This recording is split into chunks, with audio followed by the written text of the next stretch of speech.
1839 ईस्वी में पंजाब के शासक रणजीत सिंह की डेथ हो जाती है और उनकी डेथ के मात्र 10 वर्षों में पंजाब में इतनी उठापटक होती है कि 29 मार्च 1849 ईस्वी को अंग्रेजों के द्वारा पंजाब का विलय कर लिया जाता है। दो युद्ध लड़े गए अंग्रेजों और सिखों के बीच में और अंग्रेजों ने बड़ी आसानी से पंजाब राज्य को मिला लिया। कुछ बयानों से भी अंग्रेजों की मंशा का पता चलता है। एक अंग्रेज व्यक्ति ऑसबोर्न, वो ये कहता है कि रणजीत सिंह की डेथ के जस्ट बाद ही हमको पंजाब राज्य का विलय कर लेना चाहिए था, क्योंकि कंपनी जब बड़े बड़े ऊंटों को खा गई तो पंजाब तो छोटा सा मच्छर है। बड़े बड़े ऊंट मतलब कि हम बंगाल को निगल गए, मराठों को निगल गए, मुगलों को निगल गए, तो पंजाब तो क्या है, छोटा सा मच्छर है। फिर एक अंग्रेज अधिकारी है ब्रॉडफुट, वो ये कहता है कि दिलीप सिंह की डेथ के बाद हम इस पंजाब राज्य का विलय कर लेंगे। इस वीडियो में हम बात करेंगे कि अंग्रेजों के द्वारा इस पंजाब राज्य का विलय कैसे और कितनी आसानी से किया गया, और जब महाराजा रणजीत सिंह की डेथ हो जाती है तो उनकी डेथ के बाद में पंजाब में इस प्रकार क्या है, किस प्रकार का माहौल उत्पन्न होता है, जिसके कारण भी अंग्रेजों का जी ललचाया, अंग्रेजों के मन में लड्डू फूटा। ध्यान दो, रणजीत सिंह की डेथ होती है 1839 में। इनकी डेथ के बाद में इनका पुत्र खड़ग सिंह अगला शासक बनता है। साल भर में ही खड़ग सिंह को जहर देकर मार दिया जाता है। खड़ग सिंह का एक बेटा होता है नौनिहाल सिंह, अगला शासक बनता है। जिस साल शासक बनता है 1840 में, उसी साल हत्या कर दी जाती है नौनिहाल सिंह की। खड़ग सिंह की एक रानी होती है चांद कौर, और नौनिहाल सिंह की भी एक रानी होती है साहिब कौर। नौनिहाल सिंह की जब हत्या की जाती है तो साहिब कौर गर्भवती होती है।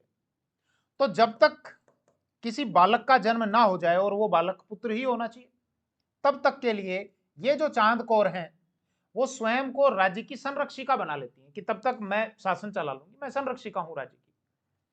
साहिब कौर एक पुत्र को तो जन्म देती है, लेकिन वो मृत होता है, मरा हुआ, मरे हुए पुत्र को। तो ऐसे में रणजीत सिंह के एक बेटे और होते हैं शेर सिंह, वो राज्य पर अधिकार कर लेते हैं 1840 से और 43 तक, लगभग 3 वर्षों के लिए। इनकी जब डेथ होती है शेर सिंह की, तो फिर रणजीत सिंह के ही एक और पुत्र दिलीप सिंह, वो अगले शासक बनते हैं 1843 से और 49।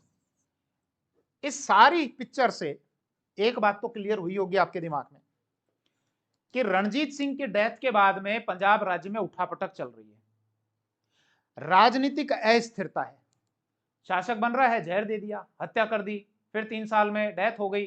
फिर अगला जो शासक बन रहा है दिलीप सिंह, वो बालक है, अल्पवयस्क है।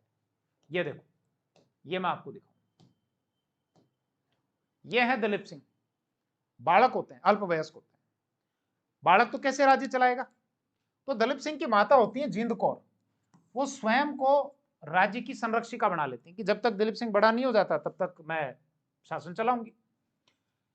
अब ये जो माहौल चल रहा है जिसमें राजनीतिक अस्थिरता है, शासक जो है वो अल्पवयस्क है, महिला जो है वो शासन कर रही है, तो ऐसे में जो राज्य के जो दरबारी होते हैं वो ज्यादा ताकतवर हो जाते हैं राजा की तुलना में। तो इसका मतलब इस राजनीतिक अस्थिरता के माहौल में सैन्य और राजनीतिक नेतृत्व के बीच में मतभेद पैदा हो गया। अंग्रेजों का मन ललचाए, उनकी जीभ लपलपाए कि करो अटैक, पंजाब पर अटैक करो, कोई ऐसा और अवसर मिले अपने को। क्यों? क्योंकि पंजाब की जो भूमि है बहुत उपजाऊ भूमि है और यहां से रेवेन्यू भी अच्छा खासा मिलेगा, तो पंजाब पर अटैक किया जाए। तो कुछ अंग्रेज अधिकारियों की तरफ से भड़काऊ बयान भी दिलवाए गए, जो मैंने अभी शुरू में चर्चा की। ऑसबोर्न ये कहता है कि रणजीत सिंह की डेथ के बाद ही मिला लेना चाहिए था, जब बड़े बड़े ऊंटों को खा गए तो पंजाब तो मच्छर है। ब्रॉडफुट ये कहता है कि दिलीप सिंह के मरने का इंतजार कर रहे हैं, दिलीप सिंह जब मरेगा तो फिर हम सतलज और इसके आसपास का जो क्षेत्र है वो हमारे राज्य में विलय कर लेंगे, अंग्रेजी राज्य में मिला लेंगे। फिर जिंद कौर भी खुद ये देख रही है कि अगर ये हो जाए, अटैक हो जाए, अगर हम जीत जाएंगे तो मेरा कद बढ़ेगा, और अगर पराजित हो गए तो ये जो सेनापतियां आजकल जो मेरी बातों को अनसुना करते हैं, अपना प्रभाव बढ़ा रहे हैं, ये सारे मारे जाएंगे, तो युद्ध होने में फायदा है। तो फाइनली एक युद्ध होता है 1845 से और 46 के बीच में। इसको कहा गया पहला एंग्लो सिख वॉर, अंग्रेजी सिख युद्ध कहा गया। यह युद्ध हुआ, कौन जीते? अंग्रेज जीत गए। अंग्रेजों का इस समय भारत में जो गवर्नर जनरल था वो था ये व्यक्ति, हॉर्डिंग फर्स्ट, जो 1844 से 1848 ईस्वी तक यहाँ का गवर्नर जनरल रहा। अब ये भारत का गवर्नर जनरल है, पहले बंगाल का गवर्नर जनरल बोलते थे, उससे पहले इस पोस्ट को बंगाल का गवर्नर बोलते थे। इसने क्या कहा कि भैया तुमने युद्ध थोपा है, युद्ध लड़े हैं, अब हम जीत चुके, तुम्हारी राजधानी कौन सी है? लाहौर, लाहौर में बैठकर हम संधि करेंगे तुम्हारे साथ में। एक संधि करते हैं, ये 9 मार्च 1846 को, और संधि में क्या कहते हैं कि ठीक है, दिलीप सिंह को हम राजा स्वीकार करते हैं, दिलीप सिंह राजा, जिंद कौर को भी हम संरक्षिका स्वीकार करते हैं, ठीक, लाल सिंह जो है, लाल सिंह को हम वजीर स्वीकार करते हैं।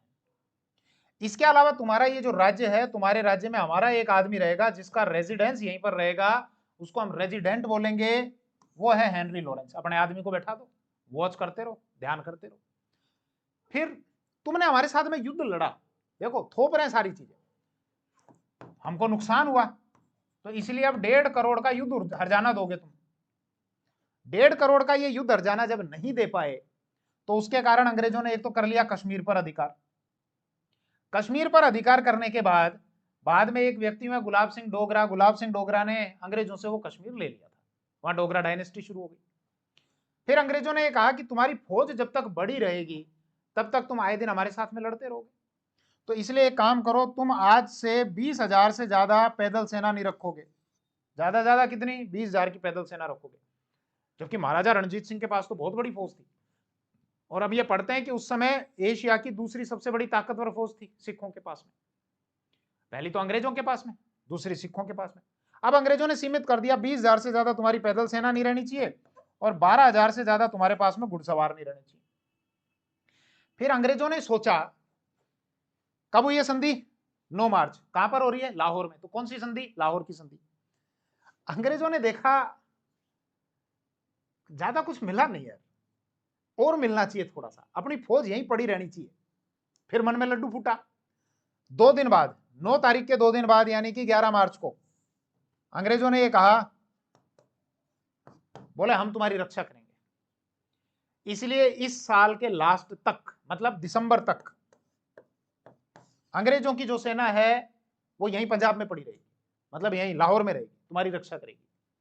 अब जब दिसंबर आया तो अंग्रेजों ने देखा, बोले ये तो आ गया दिसंबर, क्या करें?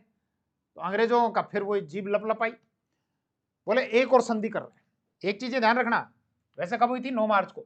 2 दिन बाद इन्होंने ये शर्त ऐड करी, तो शर्त एक्स्ट्रा ऐड करी, इसको बोलते हैं सप्लीमेंट्री, या इसी को बोलते हैं पूरक संधि। जैसे जब आप एग्जाम देते हो, एग्जाम में एक कॉपी बढ़ जाती थी, तो सर को ये बोलते थे सर एक सप्लीमेंट्री और दो, और सप्लीमेंट्री को इसके साथ अटैच कर देते थे। तो बाद में ऐड की गई तो ये पूरक संधि 11 मार्च को, कि साहब दिसंबर तक हमारी फौज यहीं पड़ी रहेगी। बाद में जब दिसंबर पूरा होने को आया तो इन्होंने 22 दिसंबर को फिर एक और संधि करी, और ये संधि हुई थी भैरोवाल में। और भैरोवाल में संधि में क्या कहा?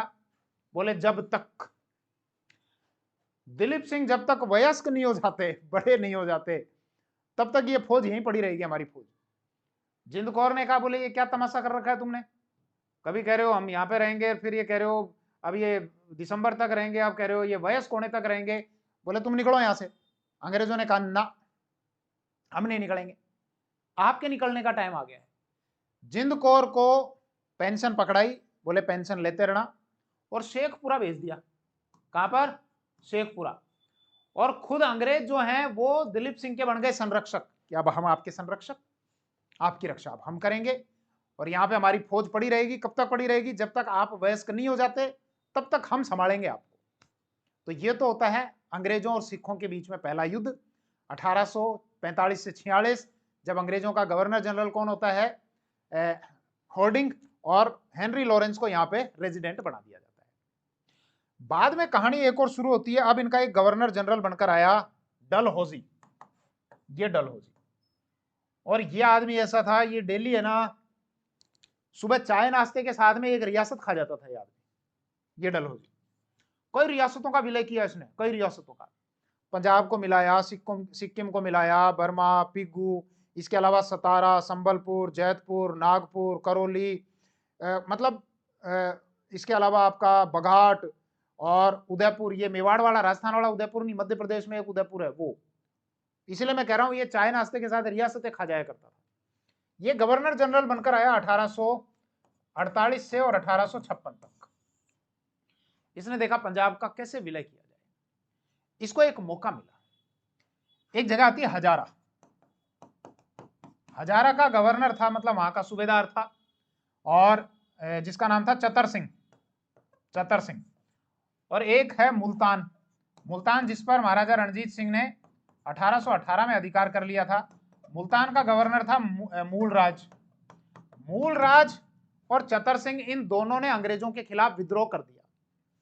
क्या इसमें दिलीप सिंह की कोई गलती? ना, दिलीप सिंह के ऊपर तो ये अंग्रेज बैठे हुए हैं, अंग्रेज खुद दिलीप सिंह के संरक्षक बन के बैठे हुए हैं, तो दिलीप सिंह क्या करें, दिलीप सिंह तो बालक। लेकिन वही बात, चाय नाश्ते के साथ रियासत खानी थी।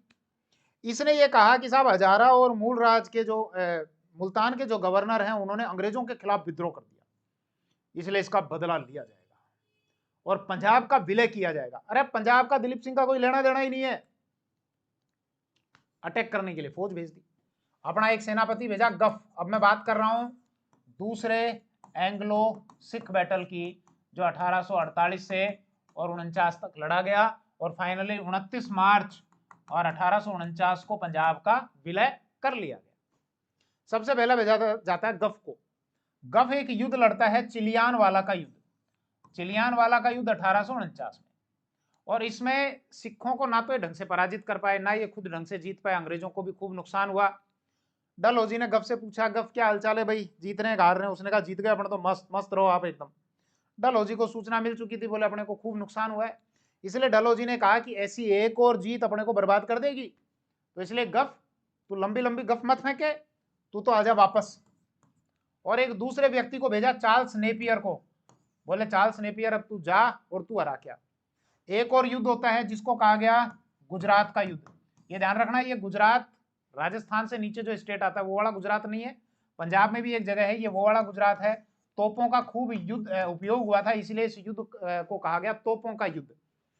और इस युद्ध में अंग्रेजों के द्वारा निर्णायक रूप से पराजित कर दिया जाता है, और फाइनली 29 मार्च 1849 को इस पर अधिकार कर लिया जाता है, पंजाब का विलय कर लिया जाता है।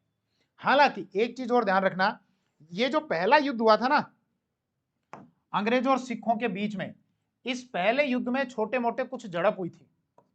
पहला युद्ध कब हुआ था? 1845 से 46। गवर्नर जनरल कौन था? हॉर्डिंग। रेजिडेंट किसको बनाया गया था? हेनरी लॉरेंस को। उस समय लाहौर की संधि हुई थी, उस संधि से पहले छोटे मोटे कुछ झड़पें हुई थी, जैसे मुदकी का युद्ध, फिरोज शाह का युद्ध, अलीवाल का युद्ध, बधोवाल का युद्ध। इन सारे युद्धों में कुछ ज्यादा फर्क नहीं पड़ा, लेकिन एक फाइनल युद्ध हुआ था सबराव, और उस सबराव के युद्ध में अंग्रेजों ने सिखों को निर्णायक रूप से पराजित कर दिया था। तो ये छोटे मोटे कुछ युद्ध थे जो पहले अंग्रेजी और सिख युद्ध के पार्ट हैं, इनको आप ध्यान रखना, ये आपसे पूछे जा सकते हैं। विलय हो गया।